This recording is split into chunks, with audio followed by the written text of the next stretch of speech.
Gold, trusted gold buyers. మీరు తాకట్టు పెట్టిన బంగారాన్ని విడిపించి ఈ రోజు ఉన్న మార్కెట్ ధరకు కొనబడను.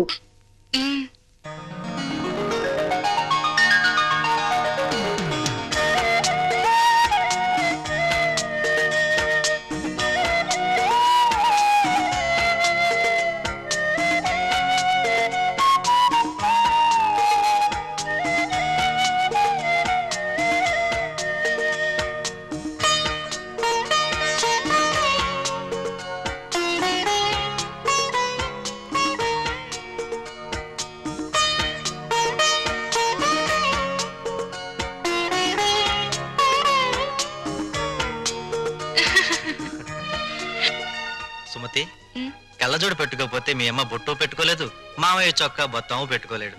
ఆ కళ్ళజోడు అడిగి తీసుకో, అలాంటిది ఇంకోటి తెస్తాను. అల్లుడు, మా ఇద్దరి మధ్య ఈ కళ్ళజోడు తగాదా తప్ప మరి తగాదా రాలేదయ్యా. ఆ చిన్న తగాదా కూడా లేకపోతే భార్యాభర్తల మధ్య అచ్చట ముచ్చట ఏముంటుంది చెప్పు. అదేనా మిగిలితే అదో తృప్తి. అప్పుడు పెద్దవాళ్ళని కాదనుకుని ఉన్న అండ పోగొట్టుకున్నాం. ఇప్పుడు పాపారావుని కూడా కాదనుకుంటే మనకి పెద్ద దిక్కు ఎవరు? పెద్ద దిక్కు కోసం ఉన్న కిడ్నీలు పోగొట్టుకుని మన ఆరోగ్యం పోగొట్టుకుంటామా? అల్లుడు రేట్ చేసిన పాయింట్ కరెక్ట్, నీ ఆన్సరు కరెక్ట్. దీనికి తరుణోపాయం నీకన్నా నాకన్నా తెలివైన వాడు కనుక అల్లుడే బాగా ఆలోచించగలడు. ఏం అల్లుడు? నేనేం ఆలోచించగలను? దీంట్లో ఆలోచించడానికి ఏముంది అల్లుడు? మనకి కావాల్సింది ఆఫ్టర్ ఆల్ ఒక కిడ్నీ. నీ బుర్రకి కిడ్నీ సంపాదించడం పెద్ద సమస్య. బాగా ఆలోచించు. ఆలోచిస్తున్నాడు ఆలోచిస్తున్నాడు ఆలోచిస్తున్నాడు ఆలోచిస్తున్నాడు.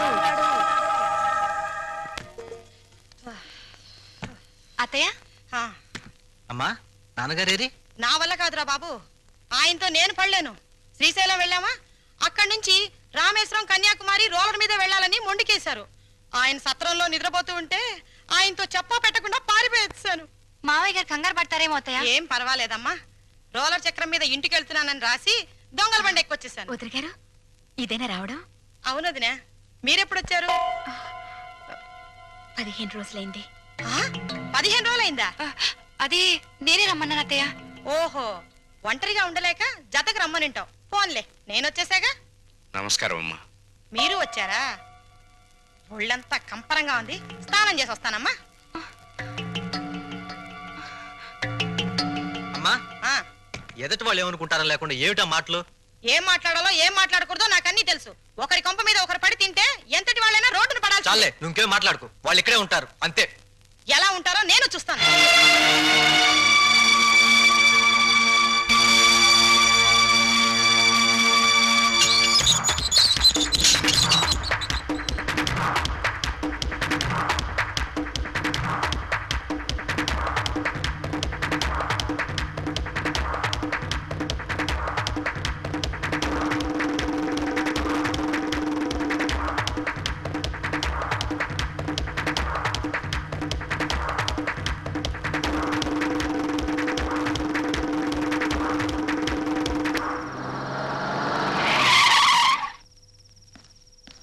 బావగారు, అన్నయ్య, అమ్మ నాన్నల్ని చిన్నన్నయ్య తాళ్ళ వెళ్ళ పడతాను వెంట తీసుకువెళ్ళాడు.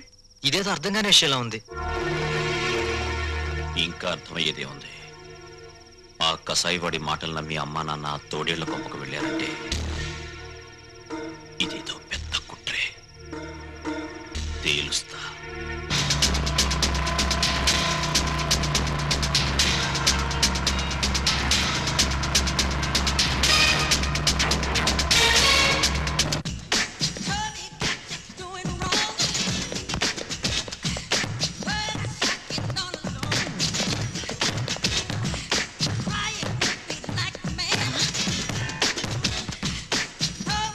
నాన్నా, నాన్నా! ఏమిటా కేకలు? ఎవరు కావాలి? మా అమ్మ నాన్న ఎక్కడ? అక్కడ.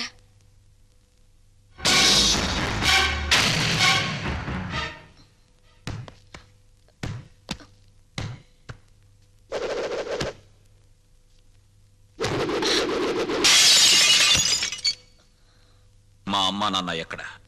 తెలీదు. రవి ఎక్కడ? తెలీదు. నీతో ఎలా చెప్పించాలో నాకు తెలుసు.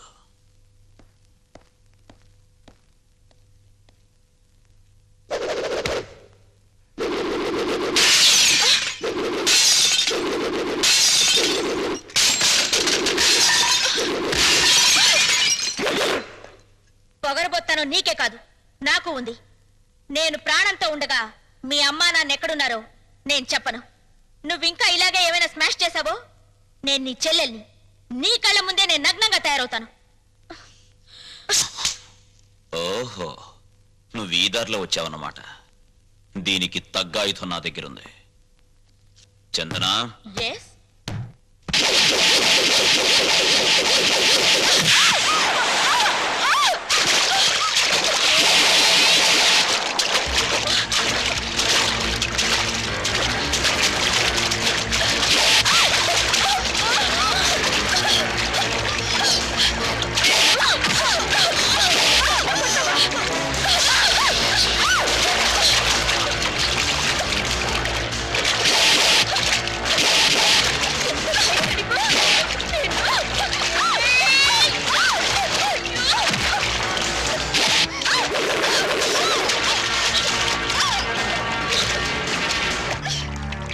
చూడు నీ జింగిల్ జింగిల్ జాని. నాతో పెట్టుకుంటే ఎవరి పరిస్థితి అయినా ఇంతే.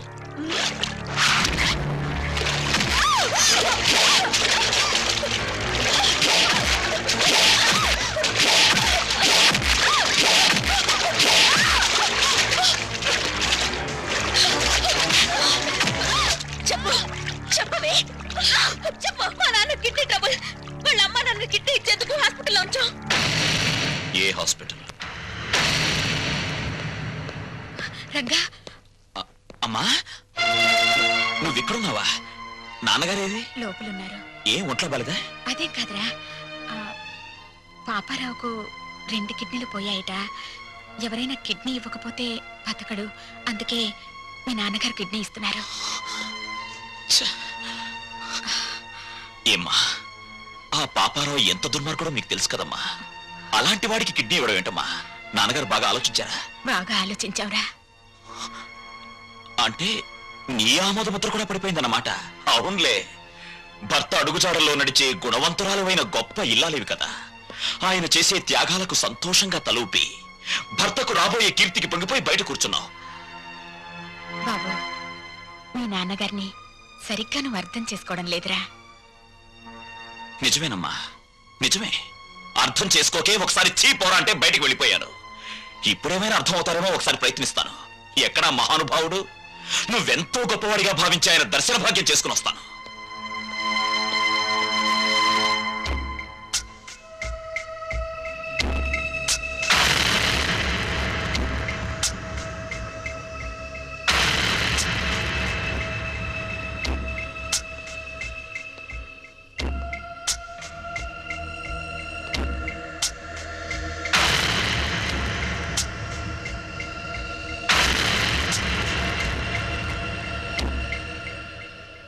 మీ నిర్ణయాల వల్ల భార్యతో సహా లోకమందరి మెప్పు పొందగలిగిన త్యాగమూర్తి శ్రీ శ్రీ శ్రీ రఘురామయ్య గారు, నమస్కారం.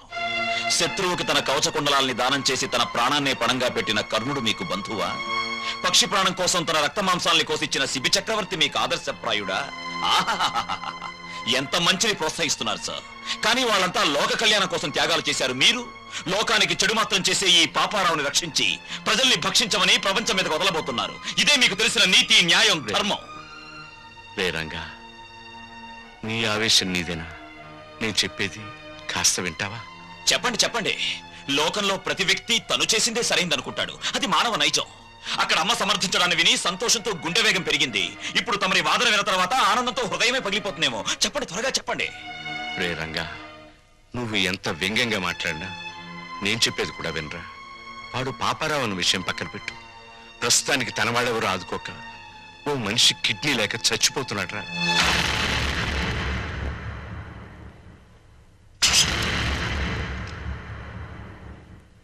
వీడు చాలా దుర్మార్గుడైన మనిషి నాన్న. నిన్ను కష్టాలు పాలు చేయడమే వీడి జీవిత ధ్యేయం. రంగా, ఏం చేయబోతున్నావురా?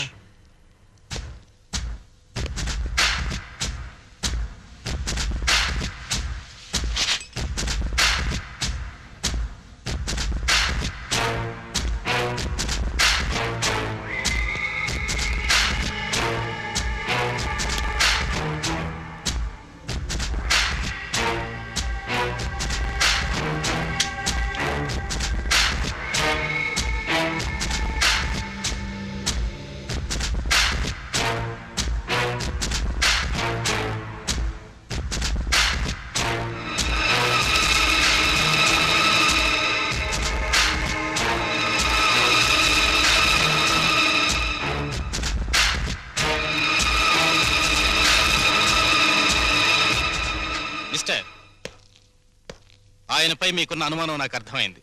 1 minute.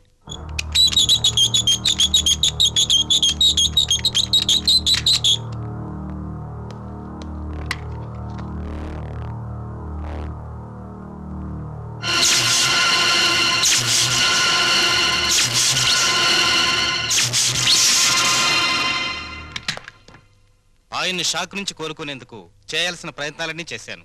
ఎనీహౌ, ఆయనకున్న కిడ్నీ ట్రబుల్ ముందు ఇదేమంతా. విషయం అర్థం చేసుకున్నాను.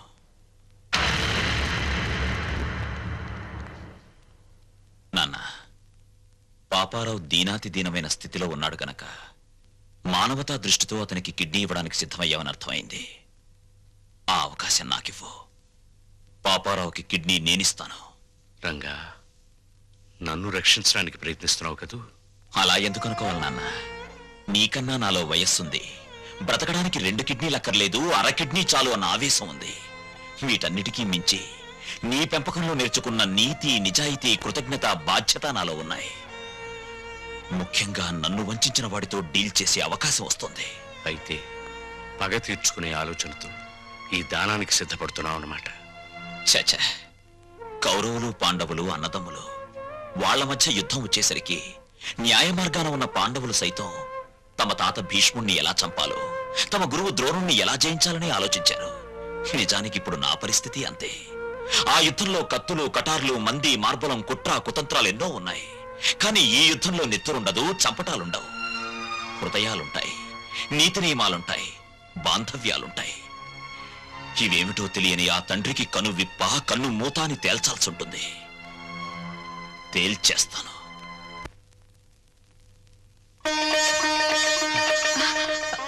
Excuse me. ఏమండి? లక్ష్మి, ఇక్కడే ఉన్నావా? శుభవార్త. తండ్రి పేరు చెప్తేనే మండిపడే రంగా ఇప్పుడు తనే కిడ్నీ ఇవ్వబోతున్నాడు. నిజమా? నాకు చాలా ఆనందంగా ఉంది. నాకు చాలా ఆనందంగా ఉంది. అయితే ఈ విషయం పిల్లల దగ్గరికి వెళ్ళి చెప్తా. నువ్వు పిల్లల్ని ఇంకా మర్చిపోలేదా? అదేమిటండి, రంగా తన తండ్రికి కిడ్నీ దానం చేస్తాడని ఏనాడన్నా ఊహించామా? అలాగే మన పిల్లల్లోనూ మార్పు రావచ్చుగా. అలాగే, నీ కోరిక ఎందుకు కాదనాలి? రా. సిగ్గులేదు? ఇప్పుడు దాకా ఎక్కడ బలాదూరు తిరిగొచ్చావు? పో అవతలకి. రాణి, నేను చెప్పేది విను. రంగడొచ్చి ఇంటి మీద దౌర్జన్యం చేస్తే దిక్కు దివాణం లేదు. అసలు మగాడవేనా? అది కాదు, ఆ టైంలో నేను ఇంట్లో లేను. మాట్లాడకు, పో. రాణి, అది కదా మాట. మాట్లాడకు, పో. అయ్యో, ఇదిగో అసలు జరిగిన విషయం ఏంటో తెలుసా? నాకేం చెప్పొద్దు. ఎందుకు ఆవేశపడతావు? నేను చెప్పేది విను. విను. రాణి, ఆ టైంలో నేను ఇంట్లో లేను. కథలు చెప్తున్నావా?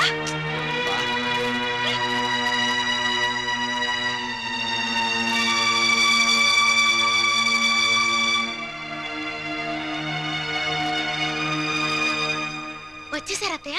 బాగున్నారా మావయ్య? నువ్వు బాగున్నావమ్మా? నేను బాగున్నాను. ఆ. ఏమండి, ఎవరొచ్చారో చూడండి. అత్తయ్య మావయ్య వచ్చారు. గౌరవనీయులైన నాన్నగారు, ప్రియమైన అమ్మగారు, పర్మనెంట్ గానే వెళ్ళిపోతున్నామని పెద్ద పౌరుషంగా వెళ్ళిపోయారు. ఎక్కడికి వెళ్ళినా టెంపరీ స్వాగతమే లభించిందన్నమాట. ఏమన్నా అంటే ఆత్మాభిమానం. అవునరా, అన్ని చచ్చినా ఆత్మాభిమానం మాత్రం చావలేదు. రా. పోండి. అత్తయ్య,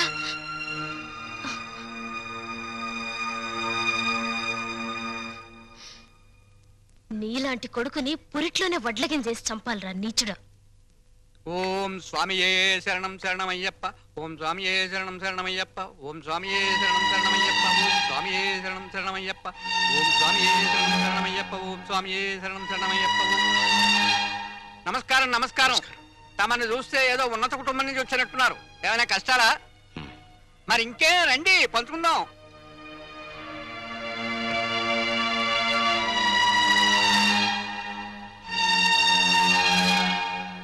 రఘురామయ్య గారు, మీరు చెప్పిన దాన్ని బట్టి మీ కొడుకులు ఒట్టి బుద్ధి లేని వాళ్ళు అని తేలిపోయింది.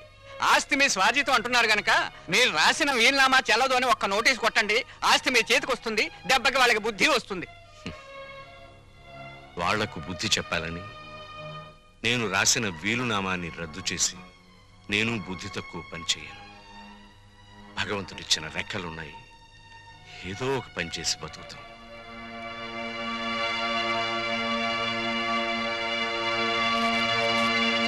కొడుకులకు ఆస్తి పంచాల్సి వస్తే ఏ తండ్రైనా తన వాటా ఏమిటో ఖచ్చితంగా తెలుసుకోవాలమ్మా.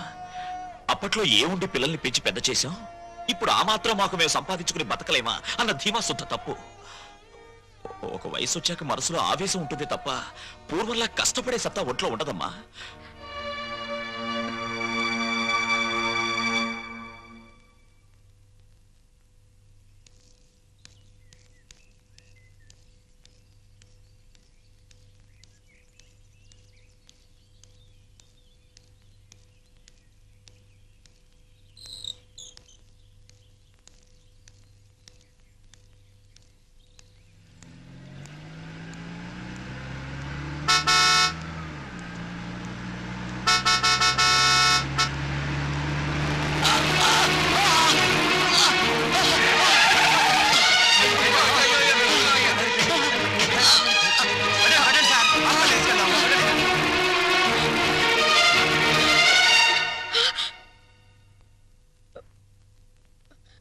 పెద్దోడా, అమ్మ లలిత, రాము.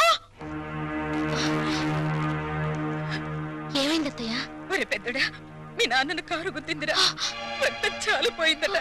హాస్పిటల్లో చేర్పించారు. అక్కడ ఖర్చులకు కూడా నా దగ్గర డబ్బు లేదు. నువ్వు కాస్త పెద్ద మనసు చేసి ఏదైనా సాయం చేస్తే. అమ్మా, నువ్వైనా చెప్పమ్మా. ఏమండి, ఇదేం చేస్తుందమ్మా? పద, నేనే హాస్పిటల్కి వస్తాను. నువ్వే వస్తావా? రారా.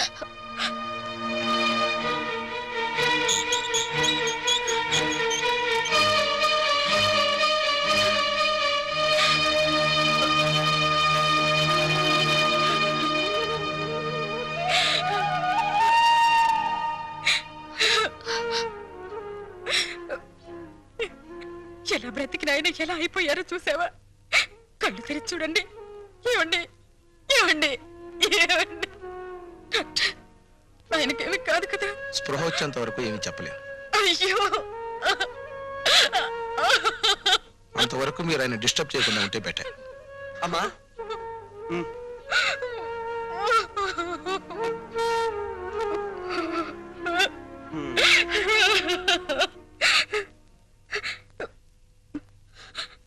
పెద్దోడా, అమ్మా, చిన్నోడికి సుమతికి ఈ విషయం కబుర్ చేయరా? అలాగేనమ్మా. రాణి, రాణి, ఏంటండి? పెద్దాడు ఫోన్ చేశాడు. ఏంటంట? రామేశ్వరం వెళ్ళిన శనేశ్వరం తప్పనట్టు మా ముసలాడికి యాక్సిడెంట్ అయిందట. వెంటనే రమ్మని ఫోను. నేను రాను, మీరు వెళ్ళండి. అది కాదు రాణి, ఈ పరిస్థితిలో మనం వెళ్ళకపోతే నలుగురు మన మొహం మీద ఉమ్మేస్తారు. సరే, మొక్కుపడిగా వస్తాను. అది మీరు వెంటనే వస్తానంటేనే. సర్లే పద. అమ్మా, ఒరే చిన్నోడా, మీ నాన్నగారి పరిస్థితి చూసావా? ఈ ఊళ్ళో మంచి డాక్టర్కి చూపించి మీ నాన్నగారికి నయం చేయించరా? తప్పకుండా అమ్మా.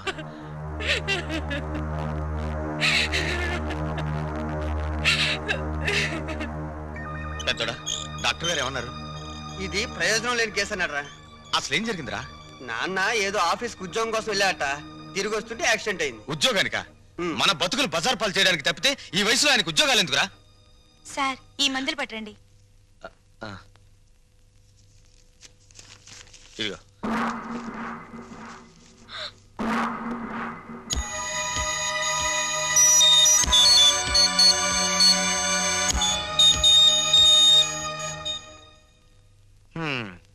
ఒరే పెద్దోడా, 4 రోజులుగా ఇంటికి కూడా వెళ్ళలేదు. నా పనులన్నీ ఆగిపోయాయి. నాన్నగారి దగ్గర నువ్వు ఉండు. అవసరమైతే కబురు చేయి, నేను వస్తాను. ఇలాంటి పరిస్థితుల్లో నువ్వు నన్ను ఒంటరిగా వదిలేసి వెళ్ళిపోతే ఎలారా? నువ్వు నా పక్కనుంటే నాకు కాస్త ధైర్యంగా ఉంటుంది. అది కాదురా పెద్దోడా, పాల డబ్బా ఫ్యాక్టరీలో బోల్డని పనులున్నాయి. ఒక్కరోజు నేను లేకపోతే ఎంత నష్టం వస్తుందో తెలుసా? ఈ మనిషి చావను చావడు, బతకను బతడు, మధ్యలో మనల్ని చంపుతున్నాడు. ఏమండి, డాక్టర్ గారు మిమ్మల్ని రమ్మంటున్నారు. నాన్న, రే, ఏ మందులకో అయి ఉంటుంది. ఆ డబ్బుంటే రేపు ఆయన పోయాక దహన సంస్కారాలకైనా పనికొస్తుంది. మిస్టర్ రవి, మీ నాన్నగారి పరిస్థితి చూస్తుంటే ఆయన బతకడం చాలా కష్టం అనిపిస్తోంది. ఈ విషయం ముందే తెలుసుంటే పోయాక వచ్చిండేవాడిని. అనవసరంగా టైం వేస్ట్ చేసుకున్నాను. ఆయన ఇంకో 24 గంటల కంటే ఎక్కువ బతకరు. మీరు ఆయన ఇంటికి తీసుకెళ్ళటం మంచిది.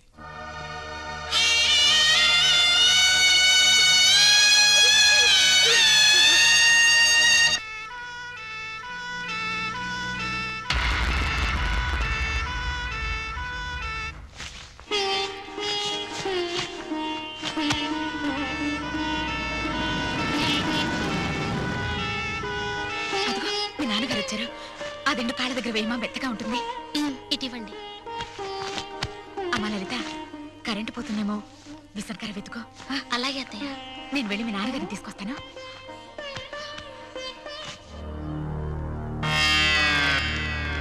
ఆగరా పెద్దడా, బయటే పడుకోబెడదాం. ఎవరన్నా చూస్తే బాగోదేమోరా. అది కదరా, చెడు నక్షత్రంలో పోతే 6 నెలలు కొంప పాడు పెట్టాలి. ఆ సంగతి తెలుసుగా. కరెక్టేరా నువ్వు చెప్పింది.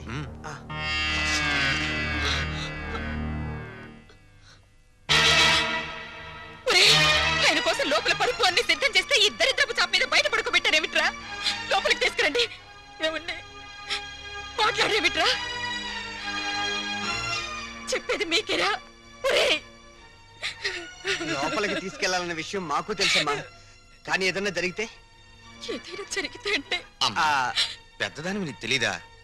ఎంత గొప్ప వాళ్ళనైనా ఈ పరిస్థితుల్లో ఇక్కడ ఇలానే ఉంచుతారు. నోడా, ఇదేనా చివరికి? ఇదేనా ఈయనకు ఈ చిక్క చాప? అంతేనా? ఏమండి, చాప పాతదయింది, పారిందామండి అంటే వద్దు, దాచిపెట్టు లక్ష్మి అన్నారు. ఎందుకైనా అండి? ఒరే, చాప మీద దుప్పటి కూడా లేదురా, తల కింద ఎత్తు లేదురా. ఆయన పడుకోలేరురా, ఆయన వల్ల కాదురా, ఆయన వల్ల కాదు. ఒరే, ఆ రంగడికి కబురు చెయ్యండిరా, కబురు చెయ్యండి.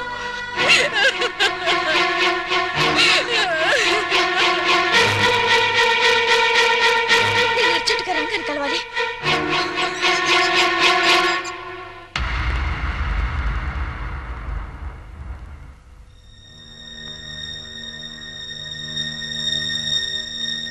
రంగా,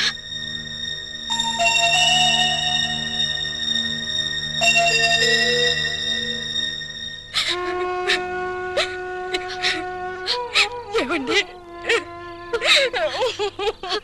అత్తయ్య,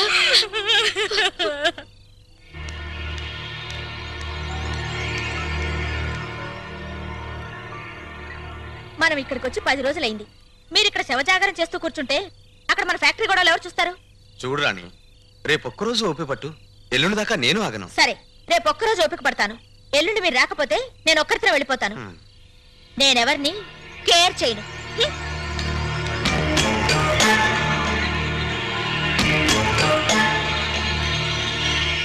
అన్నయ్య, పాపం అమ్మ ఏడుస్తోంది. మన దగ్గరుంటే కాస్త ధైర్యంగా ఉంటుంది రా అన్నయ్య.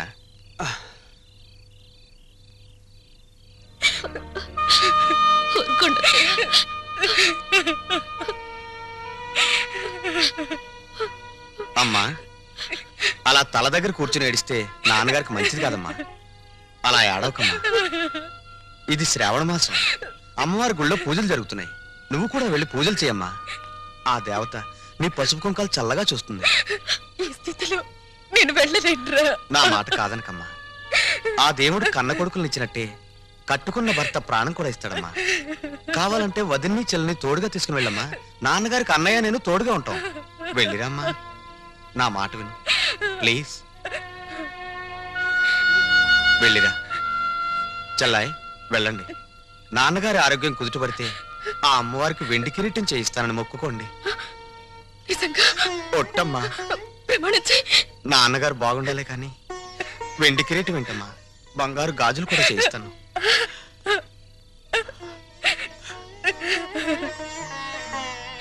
వెళ్ళిరండి.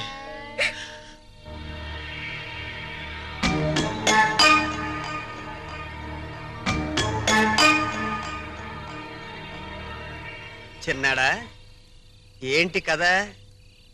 మీ ఆవిడ దగ్గరేమో ఒక్కరోజు టైం అడిగావు, నాన్న యోగక్షేమాలని చెప్పి అమ్మని గుడికి పంపించావు. వాళ్ళు అలా వెళ్ళగానే ఈయన ముక్కు దగ్గర ఏలి పెట్టి ఉన్నాడా ఊడిపోయాడని టెస్ట్ చేస్తున్నావు. ఏంటోరా, ఈ ఇంట్లో మా ఆవిడ, ఈదిలో నువ్వు, ఈ జన్మకు నాకు అర్థం కారు. నీకు అర్థం అవ్వాలి అంతేగా.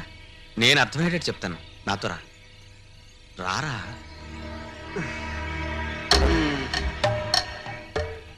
టెన్షన్ పెట్టకరా. ఏంట్రా? అన్నయ్య, నాన్నగారిని చూస్తుంటే బాధగా ఉందిరా. నాన్నగారు బతికినంత కాలం మూలుగుతూ మంచం మీదే ఉంటారు. సపోజ్ పనికిరాని వస్తువుని ఎంత డబ్బిచ్చి రిపేర్ చేయించినా పనికొస్తుందా? అంటే ఏంటి? అంటే ఎవరికి తెలియకుండా హాస్పిటల్ నుంచి నిద్ర మాత్రలు తెచ్చారు. అవి నాన్నగారికి వేస్తే శాశ్వతంగా నిద్రపోతారు. ఎవ్వరికి అనుమానం రాదు. రుణానుబంధ రూపేణ పశుపత్ని సుతాలయ్య. ఆ పని చేయడం నాకు మాత్రం ఇష్టం అంటావా? కానీ తప్పదు. నాకు ఇష్టం లేదు, నాకు ఇష్టం లేదు. అన్నయ్య, నువ్వు ఎంత కోరితే అంత ఇస్తా. ఎంత కొడితే అంత ఇస్తానంటావు? అంటే నేను డబ్బు మనిషి. నేను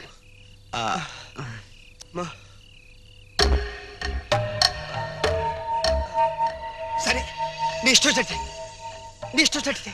అన్న తండ్రినే చంపేయాలని చూస్తున్నారంటే ఎంత ఎత్తుగెదిగిపోయారా?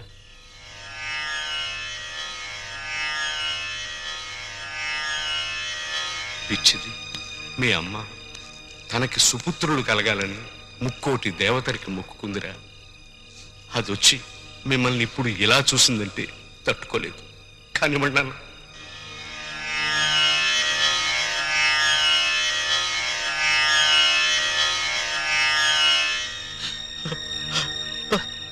చచ్చాక తల కొరివి పెట్టవలసిన కొడుకును కన్న తండ్రిని బతికుండగానే చంపేస్తున్నారంటే ఈ గుండె ఆనందాన్ని తట్టుకోలేకపోతుందిరా. నా కళ్ళనిచ్చి ఆనంద బాష్పాలు వరదలై ప్రవహిస్తున్నాయా? ఏడుస్తున్నావా? ఏడవకు నాన్న. ఇంక నీ కళ్ళ వెంట నీళ్ళే రావు. మా ఏడుపు మీద మేము ఏడుస్తాం. వచ్చే జన్మలో కూడా నువ్వే మాకు తండ్రిగా పుట్టాలి. మమ్మల్ని క్షమించు నాన్న.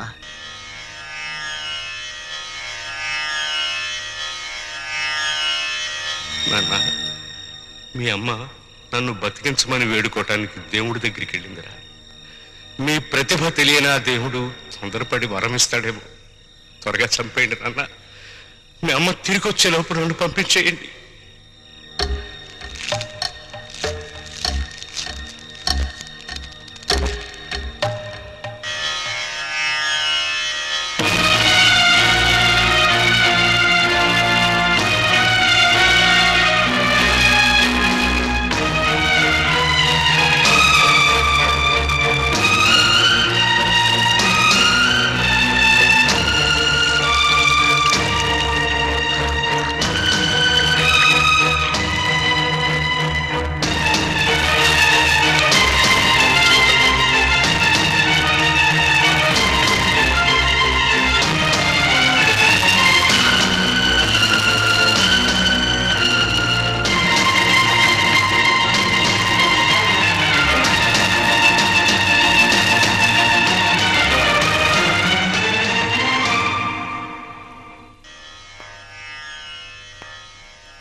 అమ్మ బుగ్గలు సిగ్గుతో కందిపోతుంటే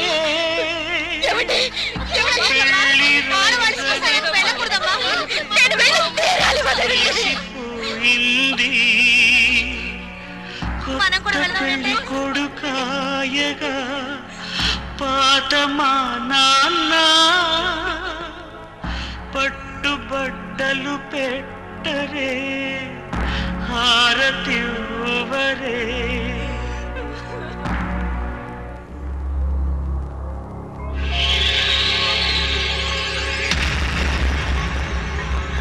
చక్కని జంటనే చేయి చేయి కలిపేసేద్దాం రామ జయ జయ రామ. శ్రీరామ రఘురామ జయ జయ జానకి రామ హే పావన గుణధామ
చూసారా రంగా వచ్చాడు చూడండి చూడండి తెరవండి.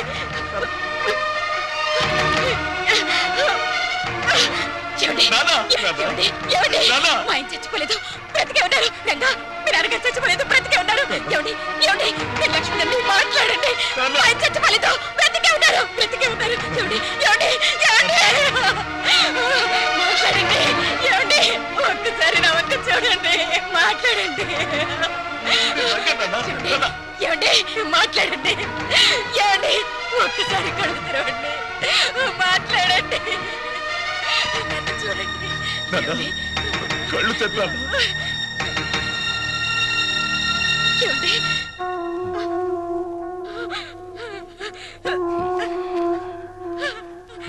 ఏమండి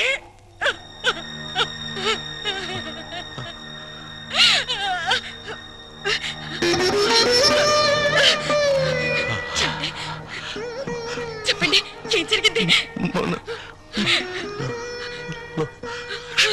చెప్పండి మాట్లాడండి కొడుకులు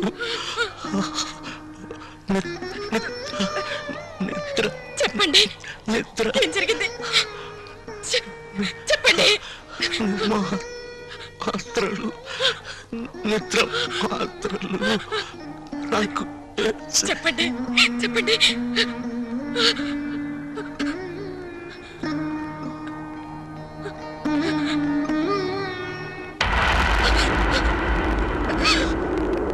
ఏమండి ఏమండి అయ్యో ఏమండి నన్ను వదిలి వెళ్ళిపోయారండి వెళ్ళిపోయారు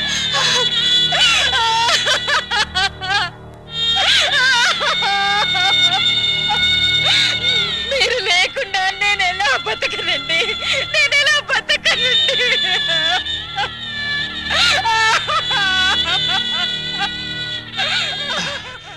అమ్మా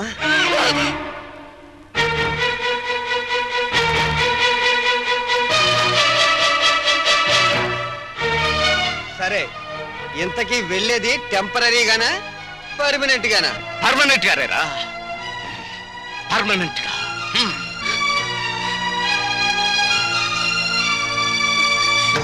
ఎవరా నీకమ్మా ఎవరా నీకమ్మా కన్న తండ్రికి తిండి పెట్టకుండా ఇంట్లోంచి వెళ్ళగొట్టిన కొడుకులున్నారు ఆస్తి పంచలేదని తరిమి కొట్టిన కొడుకులు ఉన్నారు అది కదమ్మా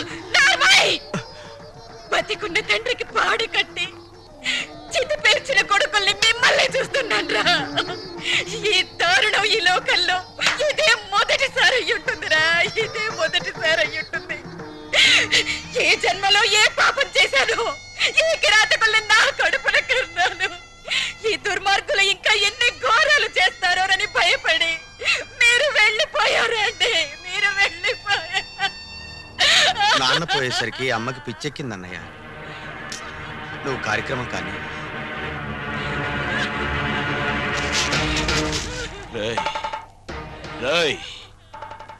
ఎవరికి రా పిచ్చి?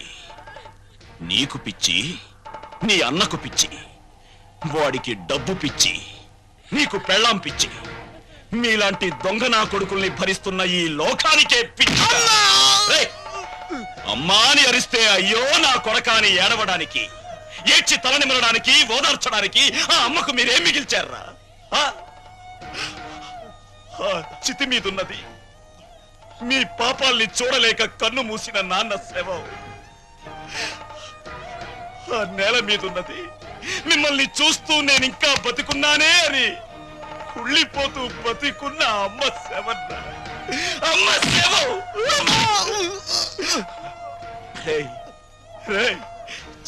చిన్నప్పుడు మీకు ఆకలేస్తే మీకు అన్నం కలిపి ఇది నా ముద్ద, ఇది నాన్న ముద్ద, ఇది చెల్లి ముద్ద అంటూ అమ్మ మీ కడుపును పగిలేలా పెట్టింది కదరా, కడుపును పగిలి. ఇప్పుడు ఇది నాన్న గుండె మంట దెబ్బ, ఇది అమ్మ కడుపు మంట దెబ్బ. ఇది మీలాంటి కొడుకుల్ని కన్నా తల్లిదండ్రుల దెబ్బలు. ఇవి మీలాంటి కొడుకులున్నారు జాగ్రత్త అని హెచ్చరించే దెబ్బలు. మిమ్మల్ని ఆ చితి మీదే తగలెట్టేయగలరు. కానీ ఆ మహాత్ముడికి మీలాంటి దురాత్ముల పాప అంటకూడదు. అక్కడైనా ఆయన్ని ప్రశాంతంగా ఉండనివ్వండి.